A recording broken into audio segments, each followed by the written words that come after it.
بسم اللہ الرحمن الرحیم یا ایہا الناس کلوا مما فی الارض حلالا طیبا قال اللہ تبارک و تعالی فی مقام آخر یا ایہا الذین آمنوا کلوا من طیبات ما رزقناکم واشکروا للہ ان کنتم ایاہ تعبدون او کما قال اللہ تبارک و تعالی فی القرآن المجید۔ صدق اللہ العظیم۔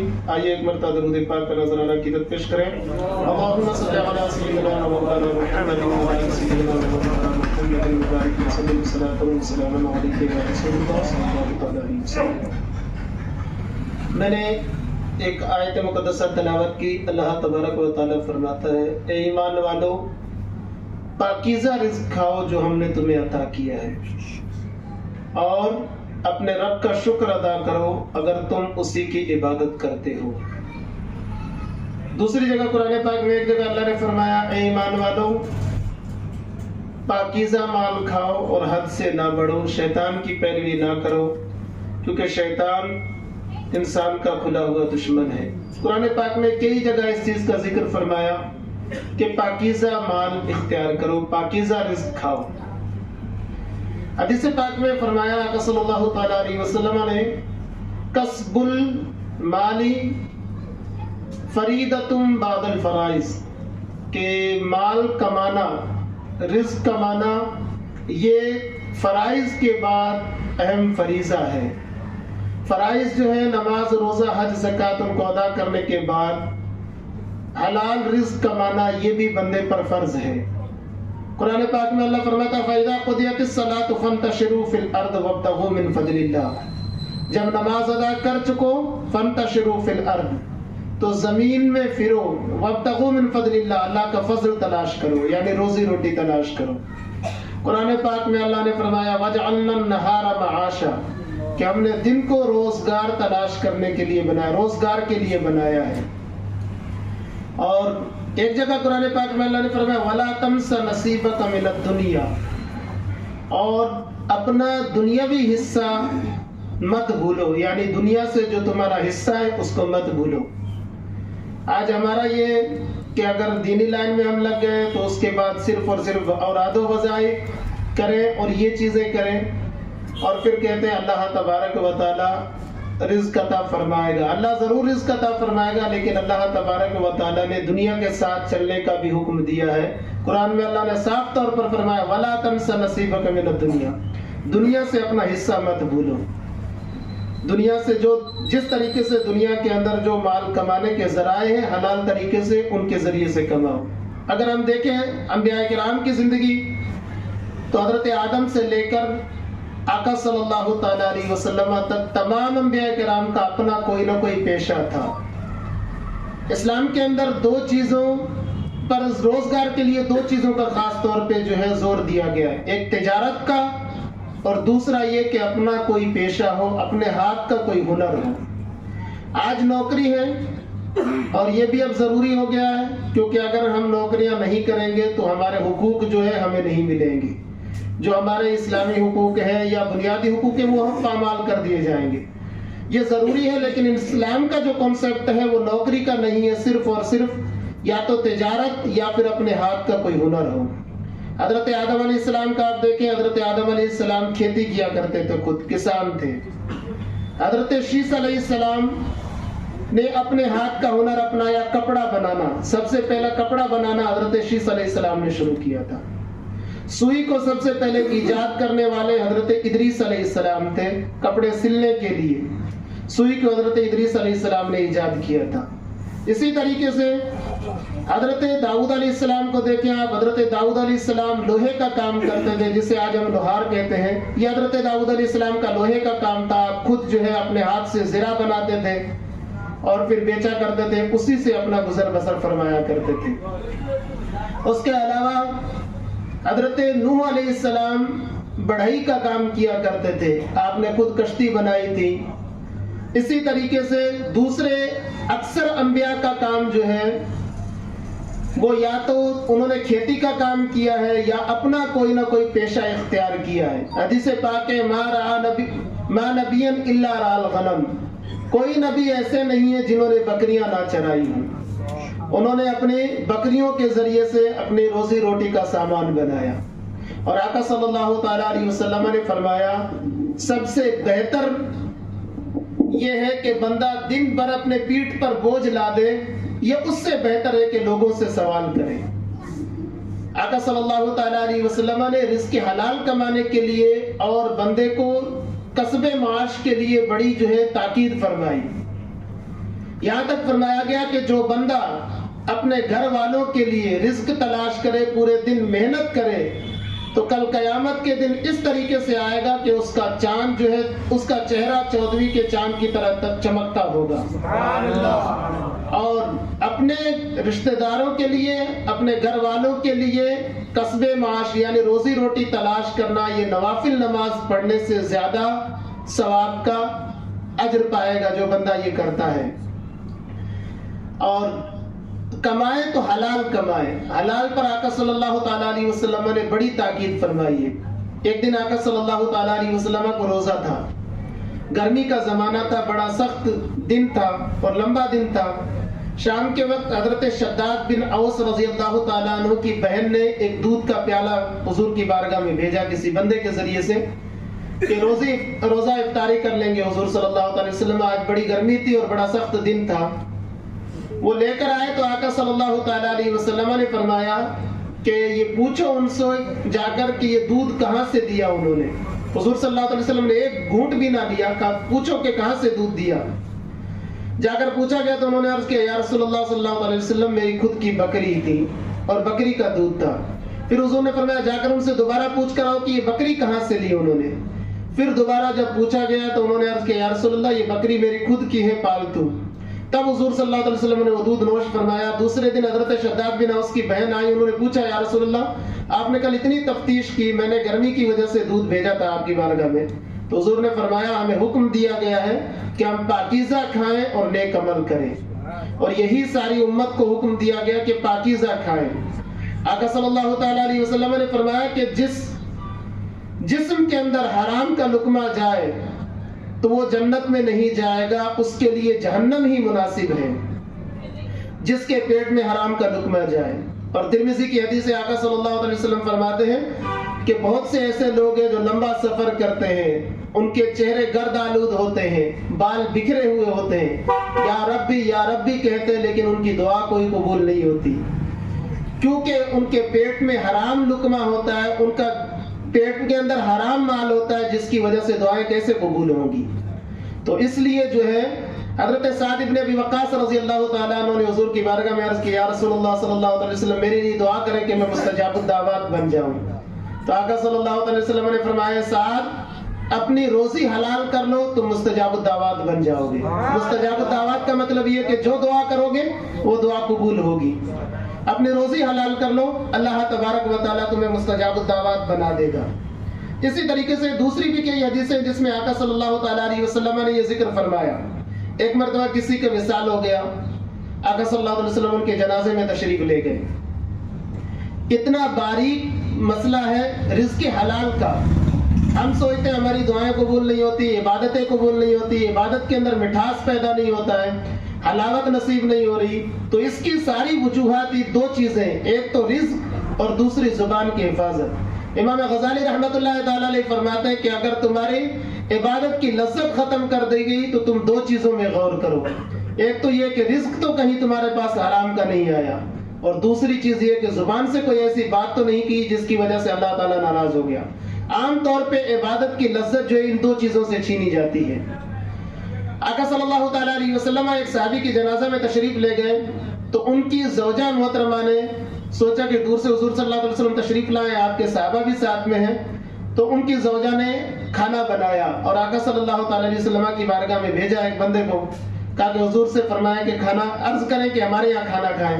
آقا صلی اللہ تعالیٰ علیہ وسلم کی بارگاہ میں عرض کیا، حضور تشریف لائے، کھانا سامنے رکھا گیا، حضور صلی اللہ تعالیٰ علیہ وسلم منہ میں لقمہ لیے اور اس کے بعد منہ میں گھماتے رہے اور عورت کو بلایا، کہا کہ یہ گوشت کہاں سے لیا تو نے؟ تو اس عورت نے عرض کیا یا رسول اللہ صلی اللہ علیہ وسلم، حضور نے فرمایا کہ یہ جو گوشت بنایا گیا یہ مالک کی اجازت کے بغیر بنایا گیا ہے۔ تو انہوں نے عرض کیا یا رسول اللہ صلی اللہ علیہ وسلم ایسا نہیں ہے، میں نے